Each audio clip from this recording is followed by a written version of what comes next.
دوستو 20ویں صدی میں دنیا کے کئی ممالک میں بہت بڑی بڑی تبدیلیاں آئیں اور انہی ممالک میں ایک ایران بھی موجود تھا۔ آیت اللہ خمینی کی پوری زندگی کی جدوجہد کے بعد 1979 میں ایران میں ایک ایسا اسلامی انقلاب برپا ہوا جس نے 2500 سال سے قائم ایرانی شاہی سلطنت کا پانسا پلٹ کے رکھ دیا اور وہاں اپنے ایک جمہوری حکومت کی بنیاد رکھی۔ مگر دوستو جیسا کہ مورخین لکھتے ہیں کہ کسی بھی ملک میں انقلاب لانا تو آسان ہے بنسبت اس کے کہ انقلاب کے بعد وہاں ایک نئی حکومت کی بنیاد رکھی جائے۔ لہٰذا اس ویڈیو میں ہم یہی جانیں گے کہ آیت اللہ خمینی نے ایران میں انقلاب لانے کے بعد اس ملک میں جو کہ فیشن کے لحاظ سے اس دور کا پیرس مانا جاتا تھا وہاں اس انقلاب کو مستحکم کیسے کیا، جس میں ہم انقلاب سے برپا ہونے والے ملک کے اندرونی اور بیرونی حالات دونوں جانیں گے۔ دوستو پہلے اندرونی حالات کی بات کی جائے تو آیت اللہ خمینی اپنے خطبات میں اکثر ہی نظریات کا اظہار تو کرتے رہتے تھے کہ کیسے وہ ایک اسلامی ریاست کی بنیاد رکھنا چاہتے ہیں، مگر انہوں نے کبھی بھی اس کے لیے ایک مکمل آئین پیش نہیں کیا تھا جسے ان کے ساتھ موجود تمام مجتہدین یا علماء تو سمجھ سکتے تھے مگر ان کے لبرل ساتھی نہیں۔ یہ وہ لوگ تھے جو آیت اللہ خمینی کے ساتھ ملک بدری کے 15 سال فرانس میں مقیم رہے اور وہ ایسے سخت گیر انقلاب کی توقع ہی نہیں کر رہے تھے۔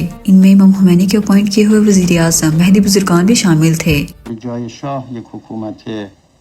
عدل اسلامی، حکومت دموکراسی به تمام معنا، حکومت مستقل و ایران مستقل میخوان درست کنه۔ ان لوگوں پر آیت اللہ خمینی کے نظریات اس وقت کھلے جب مہدی بزرگان نے نئے ایران کے لیے اپنا بنایا ہوا ایک نیم سیکولر آئین پیش کیا جو کہ ایک ماڈرن کانسٹیٹیوشن ڈرافٹ تھا جس میں پاور سپریشن، UN چارٹر اور کسی سپریم لیڈر کا نہ ہونا ترجیحات میں سے تھا۔ مطلب اس میں کوئی ایسا عہدہ شامل نہیں تھا جس کو بہت زیادہ اختیارات دیے گئے ہوں، مگر آیت اللہ خمینی نے ایک طریقے سے اس آئین کو مسترد کر دیا اور وہ طریقہ یہ تھا کہ ایک نیشن وائڈ ریفرینڈم تیار کیا گیا جس میں عوام سے پوچھا گیا کہ کیا ایران کو ایک اسلامی سلطنت ہونا چاہیے یا نہیں، جس کے جواب میں 98.2% ووٹرز نے یس کہا اور یوں آیت اللہ نے اس بات کو عوام پہ ڈالتے ہوئے پیش کی گئی آئین ساز اسمبلی کو مسترد کر دیا اور 72 ڈیلیگیٹس کی ایک نئی اسمبلی تشکیل دی جس میں 55 تو صرف علماء شامل تھے۔ اب ان لوگوں نے جو آئین تشکیل دیا وہ اسلامی شریعت کے عین مطابق تھا اور اس سے بھی بڑھ کر اس آئین میں سپریم لیڈر کو سب سے زیادہ پاور دی گئی تھی، اتنی پاور کہ وہ ووٹ لے کر آنے والوں کے پاس بھی نہیں تھی۔ اس بات کو آپ یوں سمجھیں کہ کسی آرمی چیف کو اپوائنٹ کرنا ہو یا کسی جج کو، کسی صدر کو اپوائنٹ کرنا ہو یا الیکشن سے پہلے کسی کو ڈسکوالیفائی کرنا اور وہ بھی اسے وجہ بتائے بغیر،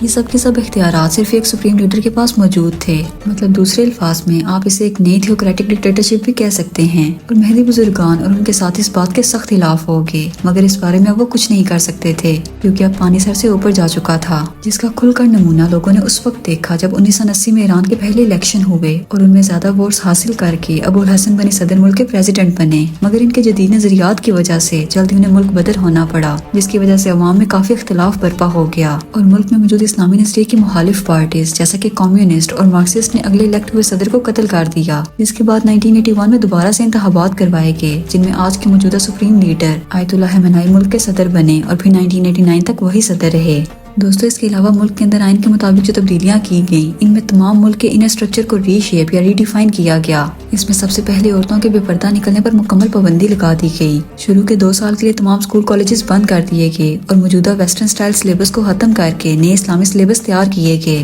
20,000 اساتذہ کو فائر کر کے نئے اساتذہ جو کہ اسلامی نظریات کے حامی تھے انہیں ہائر کیا گیا۔ ملک میں موجود لبرلز اور کمیونسٹ پر قابو پانے کے لیے امام خمینی نے ملک کی آرمی کی بجائے اپنی تنظیم جو کہ اسلامی ریولوشنری گارڈز کے نام سے جانے جاتے تھے ان کی ذمہ داری لگائی۔ یہی تنظیم آج ایران میں مورل پولیس کے نام سے جانی جاتی ہے۔ 1985 تک اس تنظیم کے لوگ نیوی اور ایئر فورس تک میں داخل کر دیے گئے کیونکہ ایران عراق جنگ کے دوران 2.5 لاکھ فوجی مارے گئے جس کی وجہ سے آرمی کافی کمزور ہو گئی، لہٰذا تمام ملک بھر سے نوجوانوں کو فوج میں بھرتی کیا گیا جن کی آج تعداد 24 لاکھ کے قریب ہے۔ دوستو ایرانی فوج کی اگر بات کی جائے تو انہوں نے شروع میں ہی غیر جانبدار رہنے کا اعلان کر دیا، جس کے بعد آیت اللہ خمینی نے اپنے ایک ہارڈ لائنر ساتھی صادق الحالی کو چیف انقلابی جج مقرر کیا۔ الحالی نے تب چن چن کر شاہ ایران کے وفاداروں کو قتل کرنا شروع کر دیا، کئی جرنیلوں کو پھانسیاں دی گئیں، ہزاروں لوگوں کو پولیٹیکل جیلوں میں ڈال دیا گیا، حتیٰ کہ الحالی تب دی ہینگنگ جج کے نام سے مشہور ہو گئے اور ان کے اس کریک ڈاؤن کو دی رین آف ٹیرر کا نام دیا گیا۔ دوستو انقلاب کے یہ اثرات تو ملکی شہریوں کو دیکھنے کو ملے مگر اس کے آفٹر شاک سے دنیا کے باقی ممالک بھی کافی متاثر ہوئے جن میں سر فہرست امریکہ، عراق اور سعودی عربیہ ہیں۔